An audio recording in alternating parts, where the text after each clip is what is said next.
Bapak Ibu para jamaah sekalian yang disayangi Allah dan dicintai Allah. Pondok Pesantren Al-Islami Nurul Anwar adalah pesantren yang memiliki jenjang yang lengkap dari tingkat SD, SMP, dan SMA atau Ula, Wusta, dan Ulya. Dan pesantren kami Al-Islami Nurul Anwar sudah siap menerima pendaftaran santri baru, baik tingkat SD, SMP, dan SMA atau Ula, Wusta, dan Ulya. Kami terima dari umur 7 tahun. Siapa tahu Bapak Ibu punya anak, cucu, atau siapa saja yang kepingin sekolah di pesantren kami, maka kami siap menerima pendaftaran dari umur 7 tahun. Kemudian bagi Bapak Ibu para jamaah yang kepingin berangkat umrah di bulan Ramadan, kami punya paket umrah selama 33 hari, 1 bulan full. Harganya adalah Rp35.900.000. 1 bulan full Ramadan di Tanah Suci, kembali nanti setelah Lebaran. Harganya Rp35.900.000. Dan siapa yang ingin berumrah setelah Hari Raya Idul Fitri atau bulan Syawal, berangkat insyaallah tanggal 24 Maret, ada perjalanan 12 hari, harganya adalah Rp29.700.000. Perjalanan 12 hari, harganya Rp29.700.000. Ziarah gratis, ziarah Taif gratis, 1 hari jalan-jalan di Malaysia, dan gratis juga kurma 2 kilo. Insyaallah nanti kami akan berangkat tanggal 30 Desember 2025 dan kembali insyaallah di tanggal 11 Januari 2026. Jadi perjalanannya lama, 1 tahun, 2025 sampai 2026. Panjang ya. Ala kulli hal seperti itu. Ya, intinya siapa yang kepingin berangkat umrah, insyaallah kami siap menerima pendaftaran. Dan siapa yang anaknya kepingin belajar di pesantren kami pun juga kami siap menerima santri baru. Bapak Ibu para jamaah sekalian yang disayangi Allah dan dicintai Allah. Kita hidup di dunia ini ditugaskan oleh Allah Subhanahu wa taala untuk beribadah. Wa ma khalaqatul jinna wal insa illa liya'budun. Aku tidak ciptakan jin dan manusia kecuali hanyalah untuk beribadah. Jadi tujuan hidup kita di dunia ini adalah beribadah. Kalau ibadah kita itu benar, sesuai dengan apa yang diajarkan oleh Nabi, ikhlas karena Allah Ta'ala, maka ibadah itu akan diterima oleh Allah Ta'ala dan menghasilkan pahala.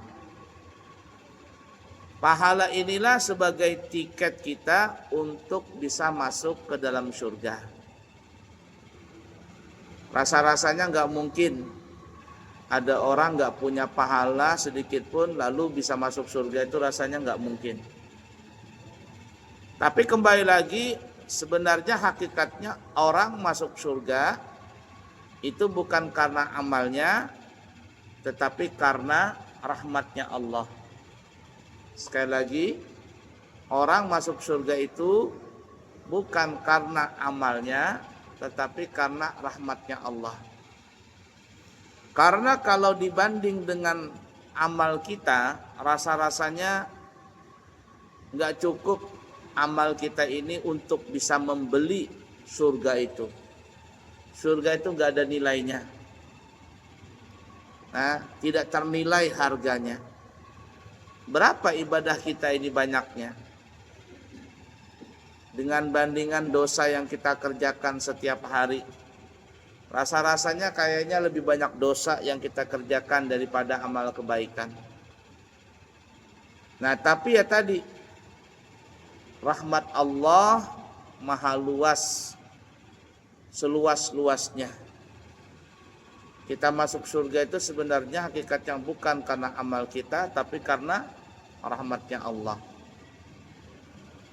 Mungkin kita pernah cerita di sini. Ada seseorang disebutkan di dalam riwayat, kerjaannya itu hanya beribadah. Siang puasa, malam beribadah salat dari maghrib sampai subuh. Tidak pernah melakukan maksiat. Ibadah selalu kepada Allah.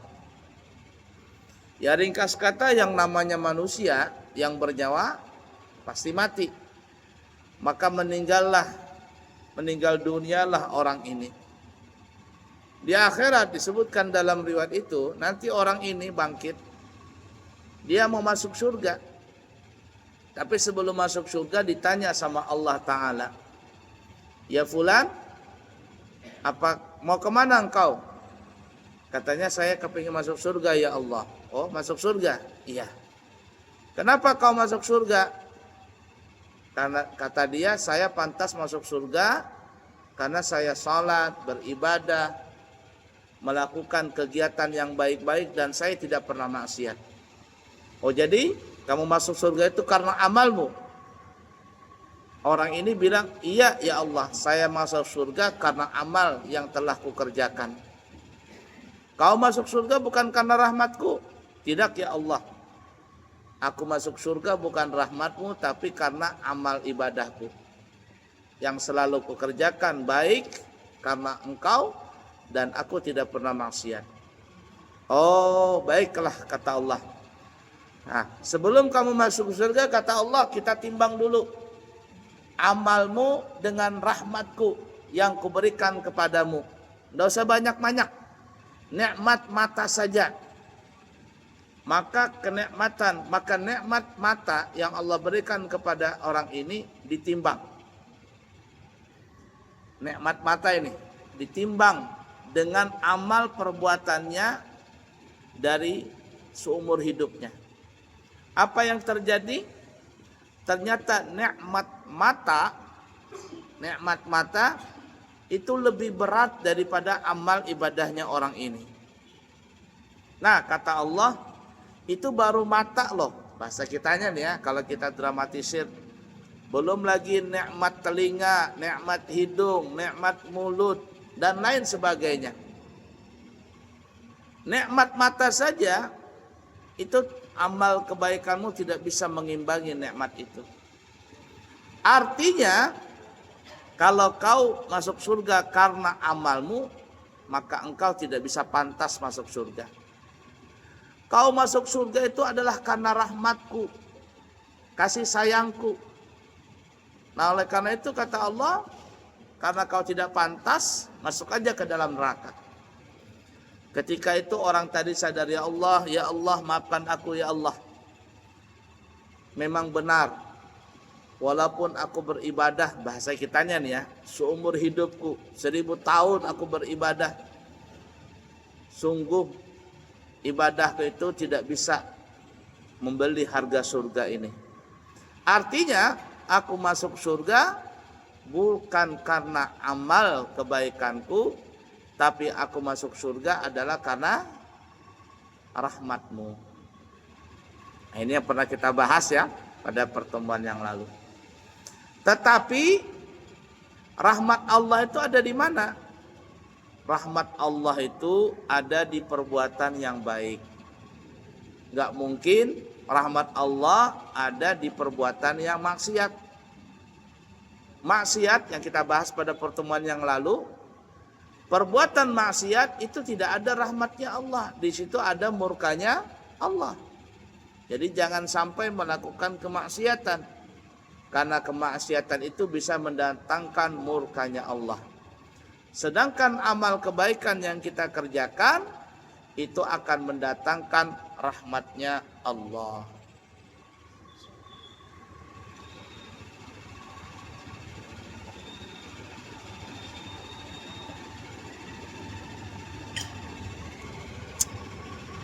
Kembali kepada ibadah. Para ulama kita mengatakan bahwa ibadah yang kita lakukan yang berkaitan dengan kita itu terbagi menjadi 4 bahagian. Ibadah yang kita lakukan yang kaitannya kepada kita ini itu menjadi 4 bahagian. Yang pertama, ada ibadah yang kita kerjakan yang kaitannya hanya kepada badan kita saja. Tidak perlu memakai harta, yang penting badan. Nah, seperti contohnya ibadah salat, baik wajib ataupun sunnah, ini adalah ibadah yang berkaitan dengan badan.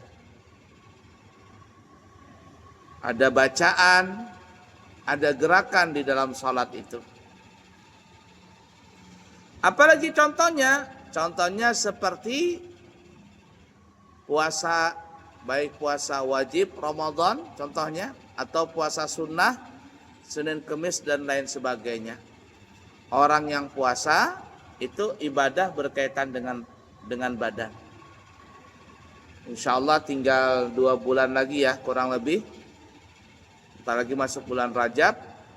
Nah, berarti kita kurang lebih 2 bulan lagi masuk di bulan suci Ramadan. Mudah-mudahan semuanya panjang umur, sehat walafiat. Allah berikan kekuatan iman, Islam, ihsan, taqwa kepada kita, sehingga kita bisa menghidupkan bulan suci Ramadan siang dan malamnya dengan kebaikan-kebaikan serta diridhai oleh Allah Ta'ala. Amin ya Rabbal Alamin. Baik, kita kembali. Jadi puasa itu adalah ibadah yang berkaitan dengan badan. Apalagi contohnya yang berkaitan dengan badan apa ya kira-kira? Hah? Lagi? Ya, gotong royong, baca Quran, baca sholawat, itu berkaitan dengan badan. Ini mulut kita. Ya, dengan gerakan dan sebagainya. I'tikaf di masjid. Aku niat i'tikaf selama aku berada di masjid ini. Itu adalah ibadah yang berkaitan dengan badan. Satu. Kemudian yang kedua, kata ulama, ada ibadah yang berkaitan dengan harta. Tidak perlu pakai badan, harta. Nah, harta ini contohnya seperti bayar zakat, pakai harta. Walaupun orangnya terbaring di tempat tidur sakit, tapi duitnya miliaran, maka wajib bagi orang itu mengeluarkan zakat hartanya. Zakat, apalagi sedekah, apalagi infak, apalagi nafkah kepada keluarga, anak istri, apalagi hadiah, apalagi wakaf, apalagi hibah. Hibah nih, macam-macam nih. Nah, itu namanya bermacam-macam dan penyalurannya pun juga bermacam-macam. Dan semuanya rata-rata pakai harta, ibadah pakai harta. Ya, wakaf, zakat, apalagi infak, nafkah, sedekah, wakaf, hibah, hadiah. Nah, itu bermacam-macam. Semuanya adalah ibadah pakai pakai harta. Jadi walaupun orang itu nggak bergerak, sakit umpama, tapi duitnya banyak, dia masih bisa ibadah dengan hartanya dia. Bangun masjid, bangun pesantren, ngasih anak yatim makan minum, bantu santri-santri yang ingin belajar, didanain. Ada terjadi gempa, terjadi banjir bandang di Sumatera, di mana-mana, bantu. Orangnya garing aja, bantu. Maka orang itu telah beribadah dengan hartanya. Kemudian yang ketiga, ibadah yang berkaitan dengan hati.